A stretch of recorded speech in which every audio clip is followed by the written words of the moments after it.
인간과 기계, 인공지능 간의 경계가 붕괴되고 생물학적, 정신적 한계를 뛰어넘는 새로운 존재, 신인류라고도 부르는 포스트 휴먼의 시대가 도래하고 있다. 눈앞으로 다가온 포스트 휴먼 시대. 인간의 능력을 뛰어넘는 로봇과의 사이에서 인간의 존엄성을 어떻게 확보할 것인가? 급격한 기술의 진보로 지금과 완전히 달라질 새로운 세상에 어떻게 대처해야 할 것인가?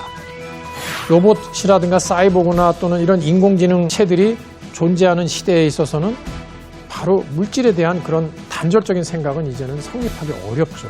같이 공존하는 이런 세계에서요. 그래서 물질과 인간의 경계가 와야 되는데, 이것은 아까 말씀드린 산해경에 있어서의 바로 그러한 물질과 물질 간의 주술적인 이 세계관을 통한 어떤 교감, 바로 이러한 이 관념과 상당히 일맥상통한다. 동양 신화의 대가 정재석 교수는 다가올 미래에 대한 해답이 인류의 오래된 이야기 신화 속에 숨겨져 있다고 말한다. 동양적 상상력의 근원이라 불리는 중국 고대 신화서 산해경. 인간과 신, 자연이 공존하던 시대에 대한 기록. 산해경이 현대인들에게 주는 의미는 무엇일까? 옛 이야기를 이제 미래 사회를 해석하는데 적용하신 교수님의 강의가 아주 인상적이었습니다. 변방적인 요소까지도 끌어들이려고 했던 그 중국 사상의 그 포괄성이라고 그럴까요? 그 다양함에 대해서 배울 수 있게 되어서 아주 좋은 기회였다고 생각합니다. 서양 신화학자 김상근 교수가 말하는 동양 신화의 다양성. 2400년 전의 중국 신화를 통해 미래 사회를 대비하는 해안을 찾아본다.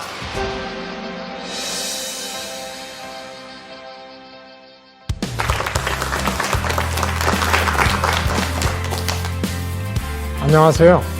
이화여대의 정재석입니다.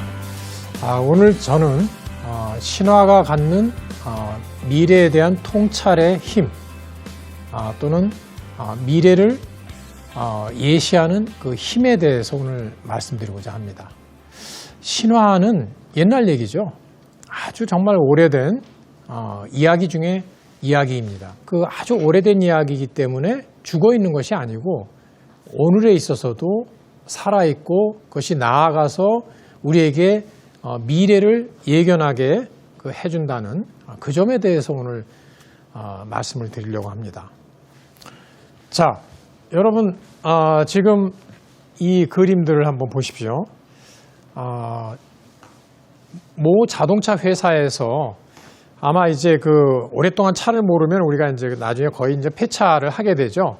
그랬을 경우 그 자동차를 가지고 그 자동차와 관련된 어떤 추억들, 그리고 거기에서 생겨난 어떤 그 애틋한 이러한 그 감정, 이런 것을 담아서 하나의 작품화한 것들입니다. 자, 왼쪽에 있는 이 택시라는 작품은 수십 년 동안 택시를 몰았던 어떤 기사분, 자신의 이 생계를 해결해 주었던 그 자동차를 이 택시를 떠나보내기 아쉬워서 그 아쉬워하는 마음을 담아서 이런 택시를 의자처럼, 그래서 그 의자에서 이제 은퇴한 그 택시기사가 편안하게 이렇게 쉬고 싶은 그러한 그 마음을 담아서 이런 작품을 만들었고요. 그 다음에 오른쪽에는 이게 트럭이죠. 작은 그 트럭인데 그 참외 농사를 지어가지고 이 트럭을 가지고 이제 역시 수십 년 동안 날랐죠. 그래서 그것을 이제 팔고 그것으로 아이들 교육을 시키고 다 성장시킨 이제 그런 그 히스토리, 그 내력을 지닌 이 추억에 말하자면 그 트럭이죠. 자, 이것을 보면서 우리가 어떤 생각을 하게 되냐면 기계라고 하는 거, 이 물질이라고 하는 것이 우리가 한번 사용하고 그것이 이제 그 사용 가치가 없어지면 그냥 폐기해버리는 그런 대상으로 생각하던 이런 그 시대가 지났다는 것이죠. 이제는 우리는 이 물질, 기계와 교감하는, 감정을 교류하는 이런 이 시점에 이르렀다는 것이죠.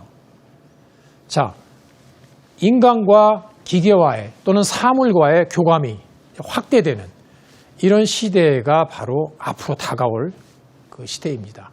SF 영화들은 앞으로 다가올 그 시대를 아주 잘 그려내고 있죠. 이 터미네이터라는 그 영화 아시죠? 예.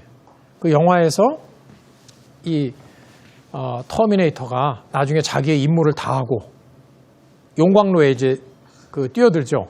그럴 적에 그 소년에게 이제 자기는 이제 임무를 다해서 이제 죽는다고 얘기하니까 그 소년이 막 이제 울면서 정이 들었잖아요. 자기를 지켜준 그 기계에 대해서 막 이제 가지 말라고 막 이럴 적에 이 기계가 그런 얘기를 하죠. 이제 나도 눈물의 의미를 알 것 같다고.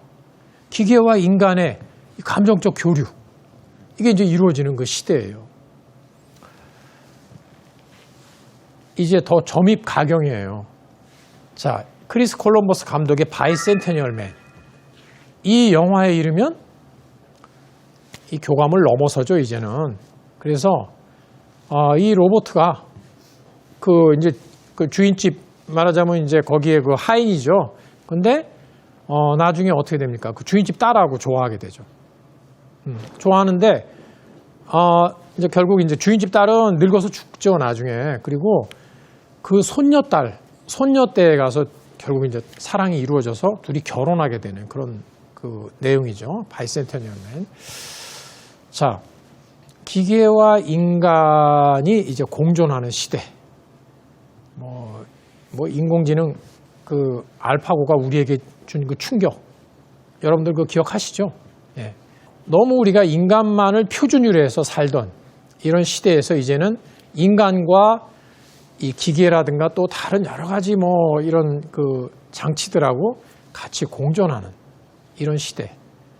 이것을 이른바 포스트 휴먼의 시대라고 이렇게 지금 그 얘기들을 하고 있습니다. 인공지능, 생명공학, 로봇공학 등 인류의 과학 발달이 만들어낸 신인류. 그것을 우리는 포스트 휴먼이라 부른다. 포스트 휴먼이란 인간의 육체적, 지적 한계를 뛰어넘는 존재로서 사이보그, 로봇, 개량인간 등을 포함하는 포괄적인 개념이며 포스트 휴먼 시대는 포스트 휴먼과 인간이 공존하는 시대를 뜻한다. 인간의 의식과 기계의 몸, 이것은 인간인가 로봇인가? 정신을 가진 기계가 인간과 동등한 가치를 갖는 존재로 인식될 수도 있고 인간이 컴퓨터와 같은 기계론적 존재로 전락할 수도 있다. 아직 경험해보지 못했으나 눈앞으로 성큼 다가온 포스트 휴먼 시대. 인류는 로봇과의 이상적인 공존 방법, 인간의 존엄성과 정체성에 대해 고민하고 있다. 자, 이 포스트 휴먼의 시대, 이 시대에 대해서 신화는 어떻게 얘기하고 있는가? 신화가 우리에게 어떤 시사를 주는가? 글쎄요, 조금 뭐 성급하다면 성급할 수도 있겠어요. 우리 지금 살고 있는 것도 힘든데, 지금 당장 앞에 그 문제들 많이 산적해 있는데, 그것도 힘든데, 뭐 앞으로까지 그렇게 걱정해야 되느냐. 그러나 이 앞으로 다가올 그 미래가 굉장히 좀 뭔가 지금과는 굉장히 다른 환경에서 그리고 뭐 심지어 직업에 뭐 우리 반 이상이 없어진다는 그런 얘기도 있죠. 4차 산업혁명의 뭐 시대 뭐 그런 얘기들을 하지 않습니까? 그렇다면 그래도 우리가 어느 정도 이 시대를 예견하면서 뭔가 준비하는 그런 마음이 필요하겠죠. 그런 의미에서 저는 신화를 가지고 한번 얘기를 해보려고 합니다. 자, 여기에서 이제 아주 적절한 이야기가 있어요. 류시엥 보이아라고 하는 학자가 뭐라고 그랬냐면 자연과 존재들에 대한 해답을 찾으면 찾을수록 우리는 더욱더 신화의 고유한 관점, 신화의 본질에 접근하게 된다 이런 얘기를 했어요.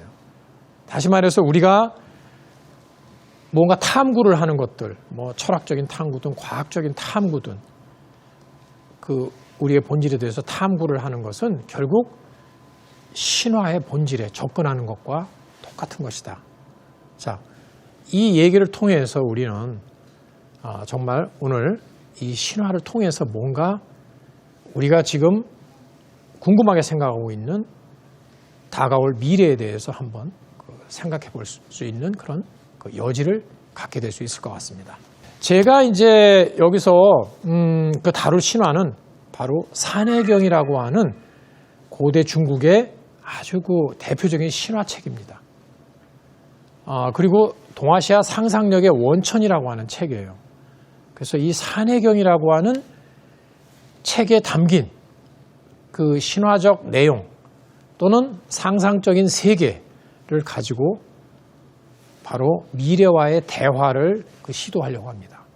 산해경은 바로 이 중국 대륙의 다양한 종족 그리고 그런 지역 문화의 종합적인 책이다.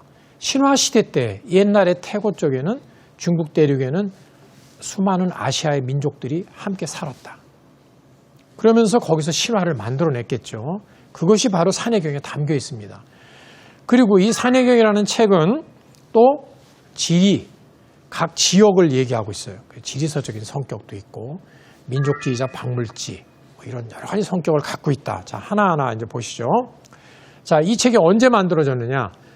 중국의 전국시대 때 기원전 3세기 내지 4세기경에 무당이나 방사계통의 인물들이에요. 정통적인 지식인들이 아니죠. 그래서 이런 사람들이 전했던 그런 이야기죠. 그게 이제 신화죠. 그래서 그리고 여기에 담긴 내용들은 은나라라든가 또는 그 당시에 동방민족, 동이계라고 하는 종족들이 있어요. 그 동이계 종족들이 세운 문화가 굉장히 풍부하게 이 책에 실려 있다. 자, 이렇게 이제 볼 수가 있고요. 그 다음에 이 책은 신화적인 내용을 담고 있지만 그것은 어느 지역의 이야기를 바탕으로 하고 있어요. 어느 지역에 가면 무슨 신들이 있고 무슨 괴물들이 있고 이상한 동식물이 있고 이런 식으로 얘기가 진행이 되거든요. 그래서 신화책이면서도 지리책, 중국의 중심부가 있고 또 주변부의 여러 지역들에 대한 이런 이야기를 하고 있어요. 18권으로 되어 있는데 산경, 산에 대한 이 대륙 전체의 산들에 대한 이야기, 그 다음에 또 해경이라고 하는 것은 또 바다를 중심으로 한 또 여러 그 외부의 이런 지역의 변경의 이야기들, 아주 머나먼 곳의 이야기들은 환경, 아주 거친 머나먼 변경에 대한 이야기, 이렇게 세 부분으로 구성이 되어 있다. 그리고 어디를 가면 뭐가 있고 또 어디를 가면 뭐가 있고 이런 식으로 이렇게 이 공간의 그 순서에 따라서 서술이 되어 있다. 이런 형식이고요. 그 다음에 그 당시에 중국 대륙에 거주하던 수많은 종족들의 그 생활상에 대한 기록이다. 그래서 이런 면에서는 또 민족지적인 그런 성격도 지닌다. 그리고 신화, 민속, 종교, 식물, 동물, 광물 여러 가지 그 백과사전적인 내용을 담고 있어요. 그런 의미에서는 박물지라고도 볼 수가 있다.